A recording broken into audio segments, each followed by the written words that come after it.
합장하시고 한 구절씩 따라하시기 바랍니다. 부처님의 위없는 가르침, 참으로 만나기 어려워라. 지금 보고 듣고 만났으니 부처님 법 깨달아지이다. 예, 교재 펼쳐보겠습니다. 84페이지. 자, 4번이죠? 도외의 덮개를 버림이라고 돼 있죠? 도는 들뜨는 거예요. 떠 있는 거. 마음이 떠 있는 거. 들뜨다, 떠 있다. 그게 도예요. 회는 후회하는 마음이에요. 후회하는 마음. 들뜨고 후회하는 마음. 여러분 클럽 가봤어요? 클럽? 클럽 예 하시네요. 나이트 클럽 가보셨어요? 그러면 나이트 클럽 가고 클럽 가면 마음이 어떻게 되죠? 그렇죠. 그게 도예요. 그런데 밤새도록 술 마시고 집에 와서 자고 일어났더니 막 숙취로 머리가 깨질 것 같아요. 후회심이 일어나죠. 아이 하는 후회심. 그게 회예요. 비유가 그럴듯한가요? 도외의 덮개를 버리는 것이다. 도거에는 들떠서 흔들리다 라고 되어 있죠. 도거. 들뜸에는 세 가지 종류가 있다. 첫째로 무엇의 도거? 몸의 도거이다. 몸이 즐겁게 놀면서 내달리거나 여러 가지 잡다한 희롱과 해악, 장난이죠. 희롱과 해악, 장난을 좋아하며 앉아서는 잠시도 안정하지 못하는 것이다. 이게 바로 도거예요. 우리 보면 정신이 좀 불안정한 사람들 보면 계속 그 몸을 흔드는 사람들이 있어요. 손을 가만히 있지 못하고 막 움직이고 막 자꾸 뭘 적고 막 어쩔 줄 몰라 하는 사람이 있거든요. 그런 거 주변에서 좀 보셨죠? 몸의 도거가 강한 경우예요. 먼 전생의 원숭이일 확률이 높아요. 예, 원숭이들이 가만히 있질 못하잖아요. 둘째로 입의 도거이다. 입으로 가만히 있지 못하는 거예요. 시가를 읊는 것을 즐겨 좋아하고, 그러니까 시나 노래를 읊는 것을 좋아하고 입을 가만히 두지 못하는 거예요. 사람들끼리 만나면 꼭 시비를 다투고 무익한 희론과 무익한 희론, 이익이 되지 않는 희론이라는 것은 그런 떠있는 이야기들을 뜻해요. 무익한 희론과 세속의 언어 등을 즐기는 것이다. 그래서 입으로는 가만히 있지 못하는 것. 셋째로 마음의 도거이다. 마음이 이제 떠 있는 거죠. 마음이 감정에 이끌려 방종하여 뜻을 반연하면서, 뜻을 반연하다는 것은 반연은 이제 집착의 다른 표현이라고 보시면 돼요.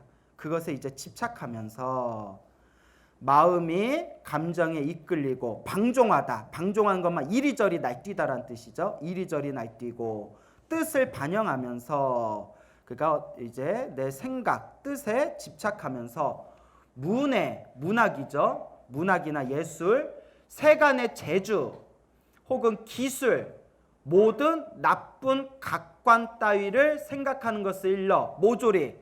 그러니까 돛 닦는 거 외에 모든 생각은 다 무엇이라고 한다? 마음의 도거라고 한다. 그 여기 각관이라고 돼 있죠? 각관은 밑에 11번 각관 돼 있죠? 각관 밑에 심사라고도 적어주세요. 각관에 밑줄 그어주고 밑에다 뭐라고요? 심사. 심사라고 했어요? 예. 자, 밑에 11번에 보면 각관을 현장 이후에는 심과 사라고 번역했다 돼 있죠. 그러니까 각관이라고도 번역하고 당나라 시대 때 현장 쓰는 이후에는 뭐라고 번역했다? 심사라고 번역했다. 각관이나 심사나 같은 말이에요. 그런데 그러면 각은 무엇이고 관은 무엇이냐? 각, 거친 생각으로 처음을 생각하는 것을 뭐라고 한다? 각. 자세한 마음으로 분별하는 것을 뭐라고 한다?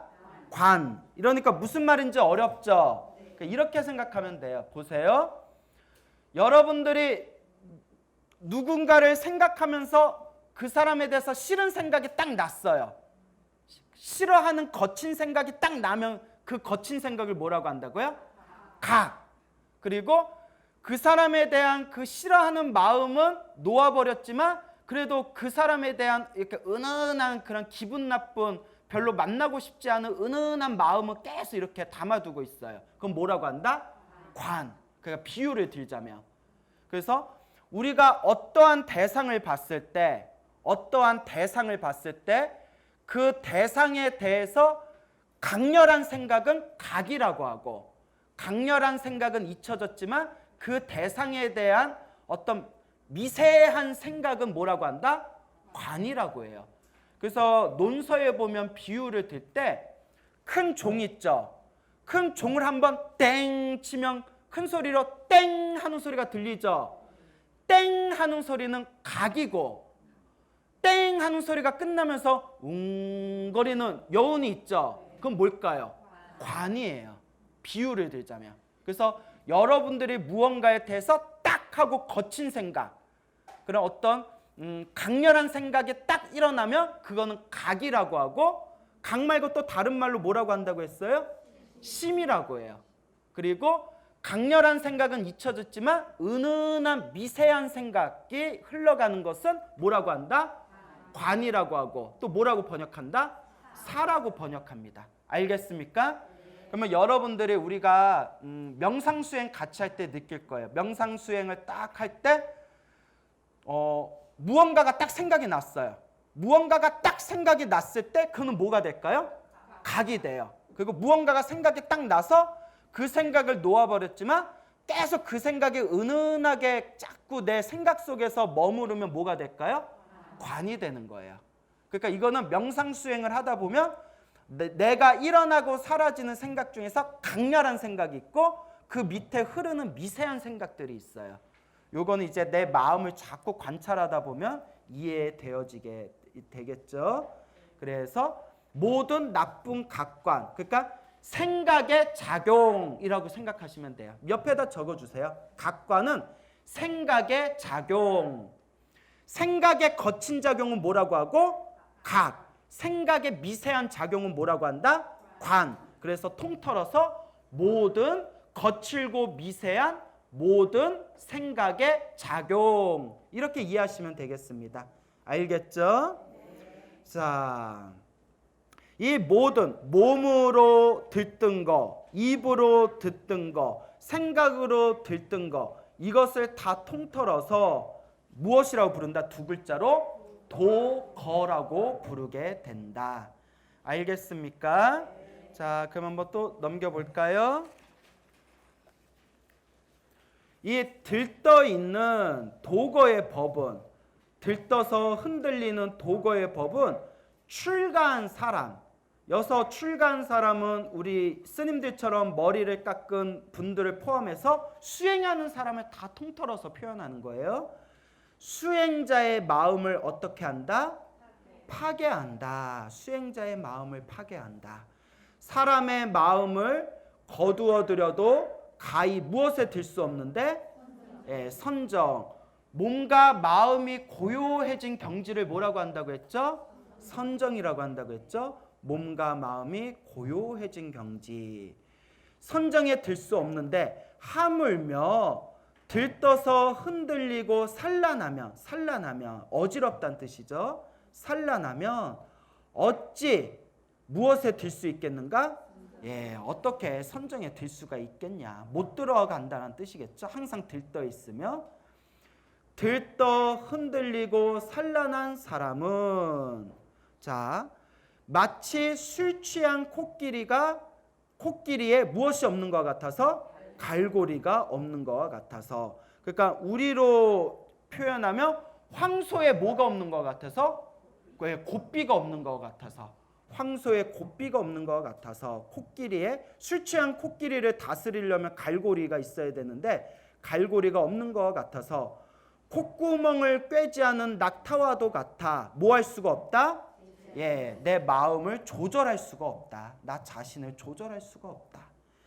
그래서 개송에 설한 것과 같다.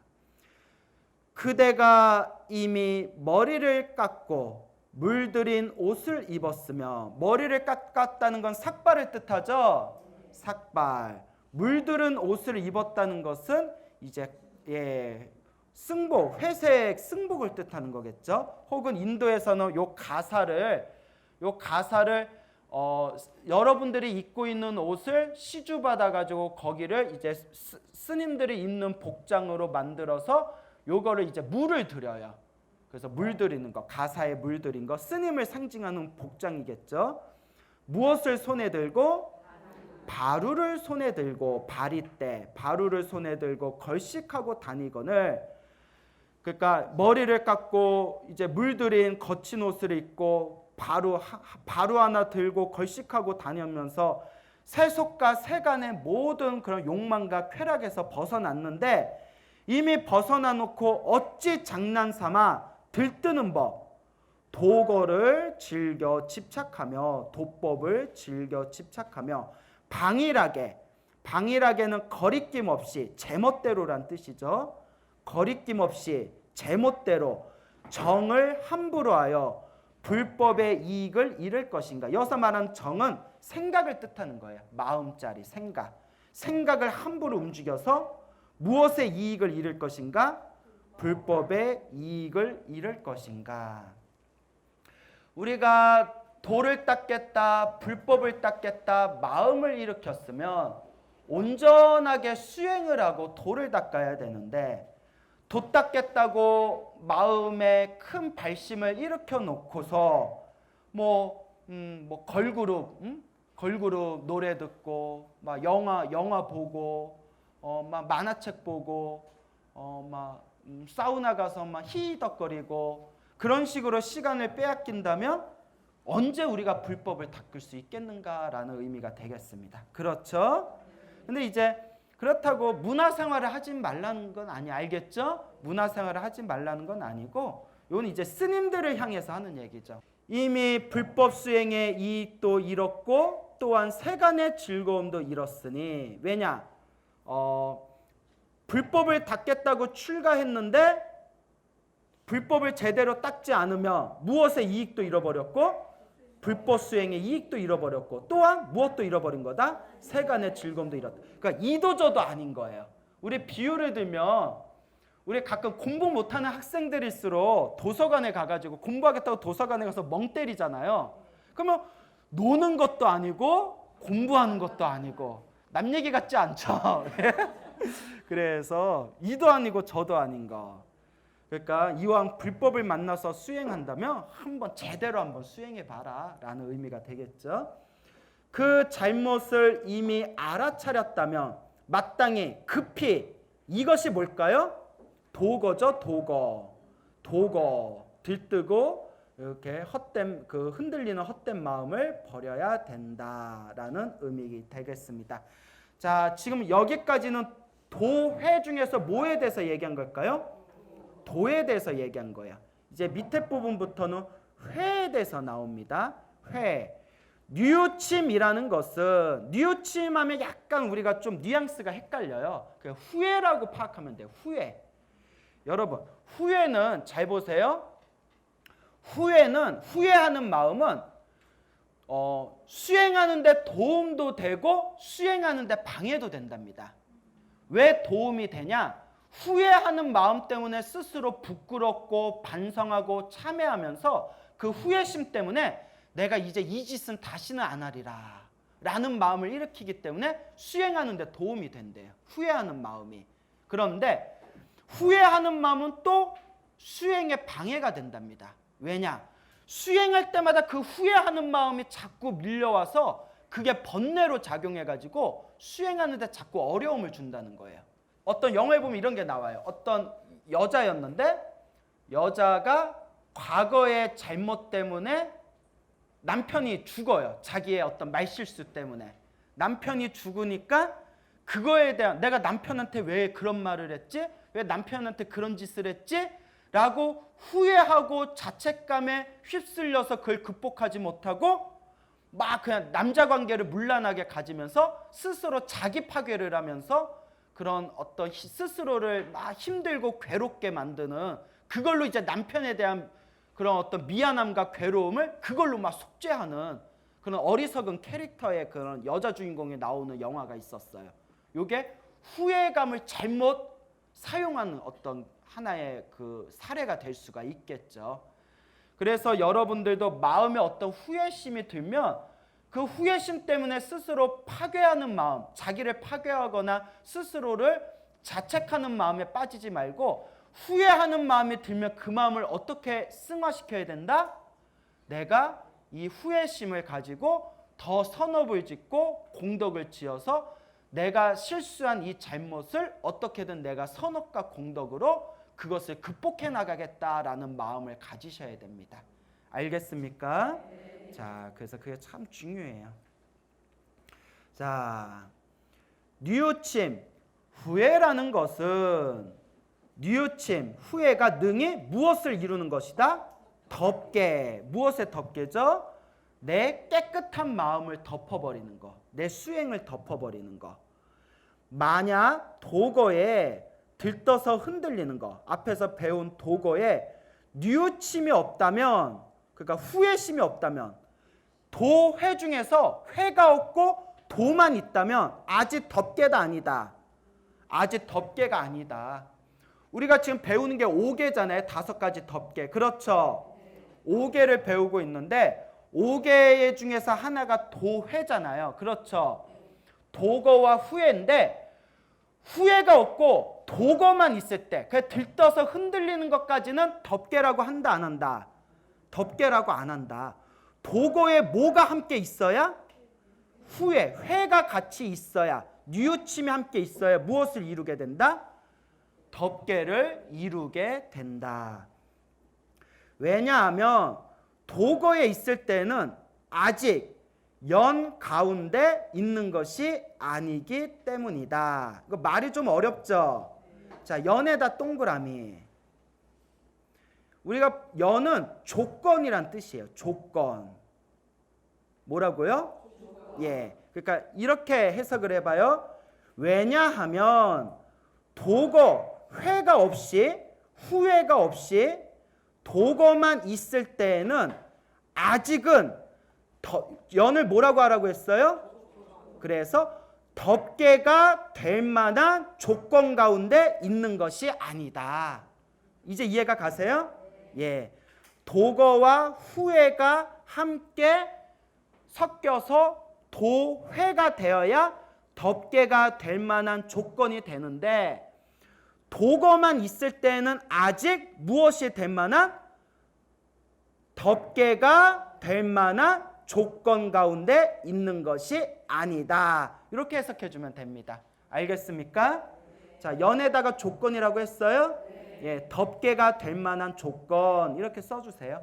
덮개가 될 만한 조건. 나중에 선정에 들고자 할 때, 그러니까 고요한 마음의 경지에 들고자 할 때 비로소 이미 앞에서 지은, 내가 지었던 업보에 대한 뉘우침, 뉘우침을 뭐라고 하라고 했어요? 후회. 내가 앞에서 지었던 업보에 대한 후회가 일어나서, 후회가 일어나니까 뭐가 밀려와요? 그렇죠. 걱정과 번뇌가 밀려와 무엇을 뒤덮는다? 마음을 뒤덮는다. 이게 덮개예요. 덮개. 마음을 덮어버리는 거예요. 이런 까닭에 덮개라고 하는 것이다. 알겠습니까? 왜 그러냐면 여러분 잘 보세요. 도거하고 회가 이렇게 서로 붙어야만 덮개가 된다고 했죠? 막 들떠 있을 때는, 도거만 있을 때는 막 입으로 막 떠들고 몸으로 막 흔들고 마음으로 막 번잡하다가, 자, 죽빛 딱 치면서 참선합시다, 명상합시다 하면 다 눈 감고 입을 다물고 가만히 앉아 있잖아요. 그렇죠? 그러니까 막 떠 있다가 가만히 명상할 때는 그 들떠 있는 게 가라앉아요. 무슨 말인지 알죠? 그러면 아직 덮개가 된 거예요, 안 된 거예요? 덮개가 안 된 거예요. 그런데 들떠 있다가 눈 감고 가만히 앉아 있는데 여기까지는 괜찮아요? 갑자기 내면에서 막 뭐가 올라와요? 내가 과거에 지었던 업보에 대한 후회감이 막 밀려오는 거예요. 아, 내가 그때 왜 그랬지? 아, 내가 그때 그 사람한테 왜 그랬지? 내가 왜 그런 짓을 왜 했지?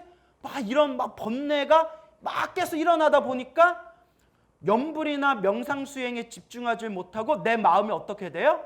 후회심에 의해서 걱정과 번뇌가 덮이게 되는 거예요. 그래서 도거만 있을 때는 덮개라고 한다, 안 한다? 안 한다. 도거와 함께 무엇이 붙어 있어야? 후회. 그래서 도회가 되어야 마음의 덮개라고 하는 것이다 라는 내용이 되겠습니다. 이렇게 같이 읽어보니까 어렵지 않죠? 예. 다만 뉘우침에는 후회에는 두 가지 후회가 있다. 첫째는 도거로 인하여 나중에 후회가 생기는 것으로 위에서 설한 것과 같다. 자, 도거로 인하여 나중에 후회가 생기는 것으로 위에서 설한 것과 같다. 이것은 무슨 말이냐면 도거는 몇 가지 도거가 있다고 했죠? 세 가지 도거가 있다고 했죠. 몸으로 들뜨고 입으로 들뜨고 마음으로 들떴던 그 업보가 선정에 들려고 할 때 내가 몸으로 그런 짓을 왜 했지? 입으로 그런 말을 왜 했지? 생각으로 그런 생각들을 왜 했지? 라는 후회심이 생기는 앞에서 표현되었던 내용입니다. 무슨 말인지 알겠습니까? 자, 그래서 앞에서 설명한 거. 둘째는 무거운 죄업을 지은 사람은 항상 어떤 생각을 품은 것 같다? 두려워하는 생각을 품은 것과 같으니 뉘우침의 화살이 마음속에 쏙 들어와서 박히며 뽑아낼 수가 있다 없다? 뽑아낼 수가 없다. 여러분들이 살면서 엄청나게 무거운 죄업을 지었을 때 그게 그 죄책감이나 후회심이 마음에 사무쳐가지고 뽑아내기가 너무나 힘든 거예요. 자, 그래서 개송에서 설한 것과 같다. 자, 이거 이제 잘 들어보세요. 마땅히 짓지 말아야 할 것을 지었고 마땅히 지어야 할 것을 짓지 않으면 이라고 돼 있죠. 자, 마땅히 짓지 말아야 할 것을 짓고 밑줄자 그걸 1번이라고 해주세요. 몇 번? 1번. 밑에 마땅히 지어야 할 것을 짓지 않으면 이거는 2번. 밑줄짝 2번. 1번, 2번 했어요? 후회와 번뇌의 불길에 태워져 후세에는 어디에 떨어진다? 악도, 악한 세상에 떨어진다. 마땅히 짓지 말아야 할 것을 지었다. 1번 하셨죠? 이거는 악업을 지었다는 거예요. 하지 말아야 할 것을 지었다. 그 다음에 2번 마땅히 지어야 할 것을 짓지 않았다. 이것은 무엇을 안 지었다? 그렇죠. 지어야 할 선업과 공덕을 안 지었다는 거예요. 악업은 자꾸 짓고 선업은 짓지 않으니 번뇌의 불길에 떨어져 태워져 어디에 떨어진다? 악도에 떨어진다. 그런데 여러분 불교는 지식의 종교가 아니에요.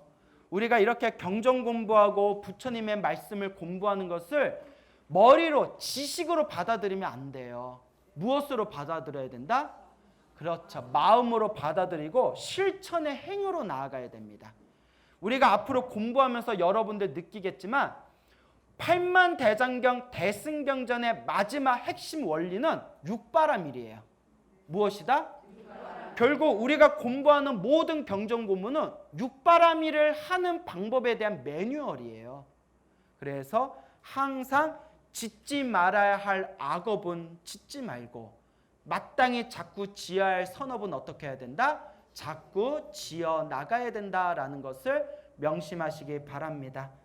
알겠습니까? 네.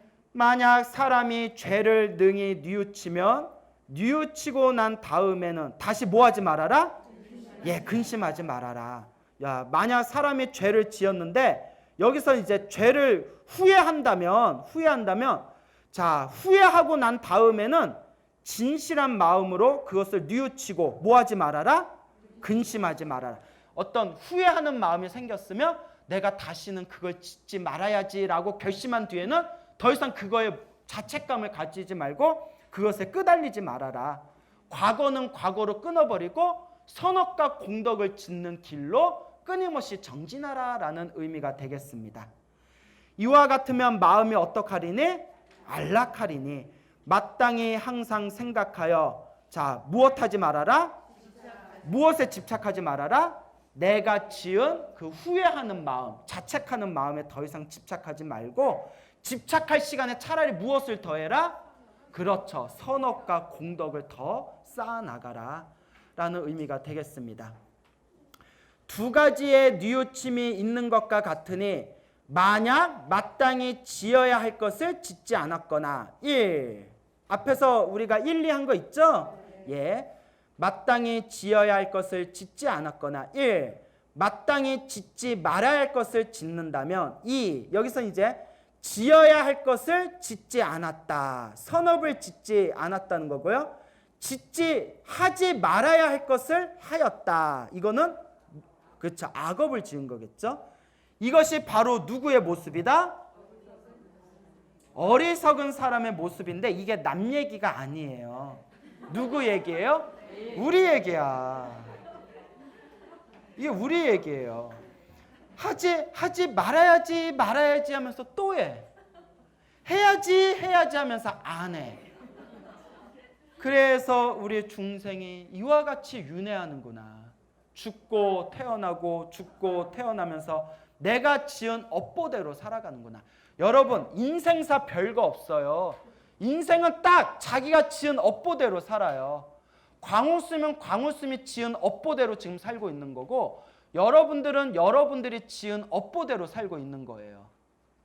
똑같이 머리 깎고 부처님 제자가 됐는데도 살아가는 모습이 다 다르고 똑같이 여러분들 똑같이 사람으로 태어나고 머리 기르고 살아가면서도 살아가는 모습이 다 다르네요. 다 누가 지은 업보대로? 내가 지은 업보대로. 그런데 우리가 이번 생에 이렇게 사람으로 태어나 부처님의 법을 만나서 공부할 수 있다는 것은 그래도 우리가 뭐가 있다는 증거다? 성근이 있다는 증거다. 이런 이야기를 들으면 마음에서 정말 부처님 감사합니다라는 마음이 밀려와야 돼요. 늦은 밤에 호련히 달 하나가 떠 있는데 마음이 적적하여 부처님 경전을 보다가 울컥하면서 눈물 한 방울 정도 흘려봐야 정말 내가 머리 깎길 잘했구나. 내가 정말 부처님 법 만나길 잘했구나. 무슨 말인지 알겠습니까? 그래서 이 세상에서 가장 재밌는 공부가 부처님 가르침이고 세상에서 가장 위대한 공부가 무슨 공부다? 부처님 가르침입니다. 여러분들이 불법을 배우면서 부처님 가르침을 공부하면서 일이 술술 잘 풀리는 분도 계실 거고 부처님 가르침 열심히 공부했는데도 일이 안 풀리고 답답하신 분도 계실 거예요. 그런데 불법을 공부한 사람이라면 일이 잘 풀리거나 자꾸 힘들고 괴로운 일이 생기거나 그 중심에는 결국 누가 지은 업이다? 내가 지은 업대로 살고 있구나라고 여실하게 있는 그대로 꿰뚫어 볼 수 있는 지혜를 갖춰야 됩니다. 잘나면 잘난 대로, 못나면 못난 대로 내가 지은 업보대로 사는구나. 그런데 우리는 지금 최고의 선업을 지으면서 살아가고 있구나. 그 최고의 선업이 뭐예요? 부처님의 가르침을 공부하면서 지혜를 닦는 것이 최고의 공덕이라고 했습니다. 그러니 이번 생에 사람으로 태어나 불법을 만난 것을 우리가 행복으로 여깁시다. 알겠죠? 네. 마음으로서 뉘우치지 않는 까닭에 짓지 않기도 하고 뛰고 짓기도 하는 것이다. 짓지 않기도 하고 1. 뛰고 짓기도 하는 것이다. 2. 이렇게 이제 나누면 되겠죠. 그렇죠? 자, 마음으로 뉘우치지 않아서 자꾸 똑같은 짓을 저지른다는 거예요. 그래서 하지 말아야 할 것을 하기도 하고 해야 할 것을 또 짓기도 한다. 모든 나쁜 일을 이미 지었으면 짓지 않았다고 할 수 없는 것이다. 해서 우리가 앞으로 어떻게 살아가야 되는지에 대해서 우리 마음을 잘 다스려야 된다라는 부분에 대해서 말하고 있는 개송이 되겠습니다. 그렇죠? 자, 의심의 덮개를 버림이라고 돼 있죠? 자, 의심의 덮개를 버리. 자, 의심하는 마음을 버리라는 거예요. 자, 이 의심이라는 게 우리 불자가 수행하면서 가장 큰 마장 중에 하나가 바로 이 의심이에요. 그래서 이 의심이라는 것 때문에 수행을 하면서도 그 말이 맞을까? 틀릴까? 다를까? 부처님이 정말 도와주실까? 정말 부처님 가르침이 맞는 것일까? 이런 오만 가지 의심으로 인해서 자꾸 우리 마음이 뒤흔들리게 됩니다. 여러분들도 가끔 불교 공부하다 보면 의심이 생길 때가 있어요, 없어요? 있죠. 예, 그거는 당연한 거예요. 우리 번뇌의 가장 강력한 속성 중에 하나입니다. 그러면 이 의심에 대해서 천태소지관에서 뭐라고 구체적으로 설명하고 있는가 한번 읽어볼까요? 의심의 덮개를 버려야 한다. 의심으로써 마음을 덮는 까닭에 의심의 덮개가 이제 마음을 가리우기 때문에 모든 법 가운데에서 모든 부처님의 가르침 가운데에서 어떤 마음을 얻지 못한다? 믿는 마음을 얻지 못한다. 그 믿지를 않는 거예요. 제가 수많은 사람들한테 염불하세요, 가피 받습니다. 믿는 사람도 있지만 믿지 않는 사람도 엄청 많아요. 자꾸 선업을 짓고 공덕을 지으세요. 믿는 사람도 있지만 믿지 않는 사람도 너무나 많아요. 그게 바로 의심이라는 거예요. 불교 공부를 정말 제대로 하고 불교 수행을 제대로 하며 정말 마음이 평온해집니다. 마음이 편안해집니다 라고 하는데 믿는 사람도 있는가 하면 믿지 않는 사람도 너무나 많아요. 아예 부처님과 부처님의 가르침과 스님들, 이걸 삼보라고 하죠. 이 삼보를 아예 믿지 않는 사람들이 너무나 많아요. 왜 이렇게 많을까? 무엇이 두꺼워서? 업장이 두꺼워서 그래요. 업이 두꺼운 사람은 도저히 방법이 없어요. 그나마 이 자리에 와서 열심히 공부하는 여러분들은 업이 좀 어떻다? 업이 좀 얇은 거예요. 그나마 업이 좀 얇아. 그래요. 의심으로써 마음을 덮는 까닭에 모든 법, 부처님의 모든 가르침 가운데에서 부처님의 가르침에 믿는 마음을 갖지를 못한다. 믿는 마음이 없기 때문에 불법 가운데에서도 헛되이 얻는 것이 있다 없다. 그래 자꾸 의심만 하고 있으니 어떻게 부처님의 법을 얻을 수 있겠어요? 피유하며 어떤 사람이 보배산에 들어갔다가 이게 16번 밑에 16번 있죠? 밑에 16번 보면 여기 이야기가 쭉 나와 있습니다. 그래서 의심하고 의심 때문에 보배산에 가서 결국 아무런 보배도 얻지 못하는 그런 이야기가 있어요. 그래서 어떤 사람이 보배산에 들어갔어도 그 의심하는 그런 마음 때문에, 의심하는 여우 같은 마음 때문에 결국은 보배를 얻지 못했듯이 만약 손이 없으면 능히 뭐 할 수 없는 것 같다? 가질 수 없는 것과 같다. 그러나 의심이 매우 많다고 하더라도 아직은 반드시 선정을 장애하는 것은 아니다. 의심이 있어도 눈 감고 이렇게 명상에 들어가면 그래도 마음이 고요해지는 경지는 있습니다. 무슨 말인지 알겠습니까? 그래서 불법을 믿지 않는 외도들도 명상법을 수행할 수 있어요. 불법을 바르게 믿는 게 바로 믿음이라면 믿음이 없는 불교 외 다른 종교를 외도라고 하거든요. 맞습니까? 불교 외 다른 종교를 믿는 외도들도 명상을 해가지고 깊은 경지에 가는 경우가 있습니다. 하지만 외도의 명상으로는 진정한 깨달음에 갈 수 있다 없다? 없다. 예, 이제 그런 부분들은 나중에 또 우리가 공부할 기회가 있을 겁니다. 그래서 의심이 매우 많다고 하더라도 반드시 무엇을 장애하는 것은 아니다. 선정을 장애하는 것은 아니다. 단 선정을 장애하는 의심은 따로 이 세 가지가 있다. 이 세 가지 의심이 가장 무서운 의심, 가장 무거운 의심이라는 거예요. 선정을 장애하는 세 가지 의심. 자, 그게 무엇이냐? 첫째는 자기를 뭐 하는 것이다? 의심하는 것이다. 나 이런 사람들 너무 많이 봤어. 염불하세요, 수행하세요 이러면 아우 저 같은 게 어떻게 수행을 해요? 아니 뭐 자기는 머리에 뿔났나? 근데 저 뭐요? 아니 스님 저 같은 사람이 어떻게 수행을 합니까? 수행을 하면서 깨달음을 얻겠다는 마음을 발언하세요. 스님 저 같은 사람이 어떻게 감히 깨달음을 얻습니까? 완전히 불교 공부 잘못한 거예요. 진짜 불교 공부 잘못한 거예요. 대승경전에 한결같이 이야기하잖아요. 모든 중생의 본래 뭐다? 부처다. 우리는 원래 부처래요. 원래 부처인데 아유 지금 저까지 게 어떻게 감히. 이거는 지나친 겸손도 암안의 또 다른 형태라고 했어요. 경전에 보면 나 잘났어 내가 부처요 하는 것만이 암안이 아니라 나는 보잘것없는 사람이다 라는 지나친 겸손함도 암안의 또 다른 형태라고 했어요. 그래서 그걸 비만이라고 해요. 자기를 비하하는 암안이다 해서 비만. 살이 쪄서 비만이 아니라 그러니까 자기를 의심하고 있는 거예요. 그래서 무슨 생각을 하냐면 나는 모든 근이 어둡고 둔하며, 여기서 말하는 근은 안입이 설신이 육근이라는 의미도 있지만 근기할 때 근이에요. 옛날 근기라는 거 배우셨죠? 중생의 타고난 그릇. 나는 모든 근, 안입이 설신이 육근이라는 의미도 되고 근기라는 의미로도 해석이 돼요. 나는 모든 근이 어둡고 둔하며, 그러니까 나는 타고난 그릇이 어둡고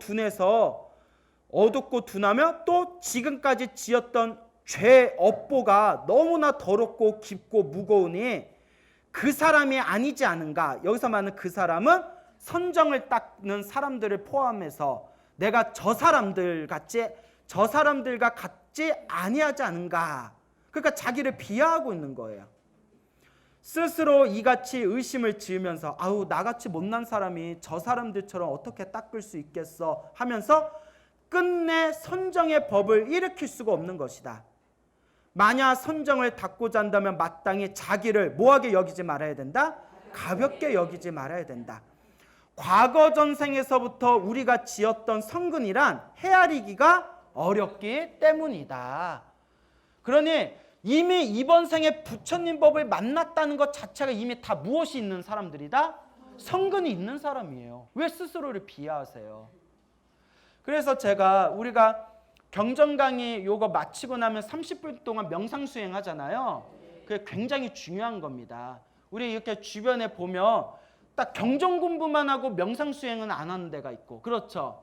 또 명상 수행만 뒷다시키고 이런 어떤 부처님의 경전 공부는 집중적으로 안 하는 곳이 있거든요. 그래서 제가 20년 동안 많이 고민하면서 느낀 게 두 가지를 함께 해야 된다. 경전은 경전대로 바른 매뉴얼을 공부해야 되고, 이거 경전을 공부하고 난 뒤에는 실질적으로 우리가 염불수행과 우리 몸과 마음을 있는 그대로 바라보는 명상수행을 함께 해야 된다라고 그런 이제 생각을 제가 많이 했죠. 실제로 해보니까 참 좋죠. 네. 예, 그래서 자꾸 우리가 이렇게 닦아야 되고, 자기 자신에 대해서 의심하면 된다 안 된다? 절대 안 된다. 우리는 정말 전생에 큰 성근을 지어서 이 자리에서 만난 사람들이다라는 확신을 가지셔야 됩니다. 알겠죠? 네. 둘째는 누구를 의심하는 것이다? 스승을 의심하는 것이다. 이거는 이제 앞으로 경전 공부하다 보면 이런 내용이 굉장히 많이 나와요. 스승, 그 사람은 스승을 뜻하는 거예요.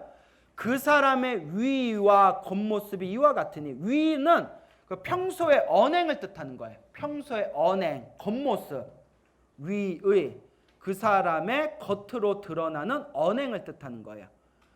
그 사람의 겉으로 드러나는 그 언행, 그리고 겉모습이, 우리들한테 보여지는 겉모습이 이와 같으니 의심을 일으킬 만하니 자기 자신도 도를 이루지 못해 보이는데 어찌 능히 나를 가르칠 수 있을 것인가. 여기 이제 재미난 얘기가 있어요.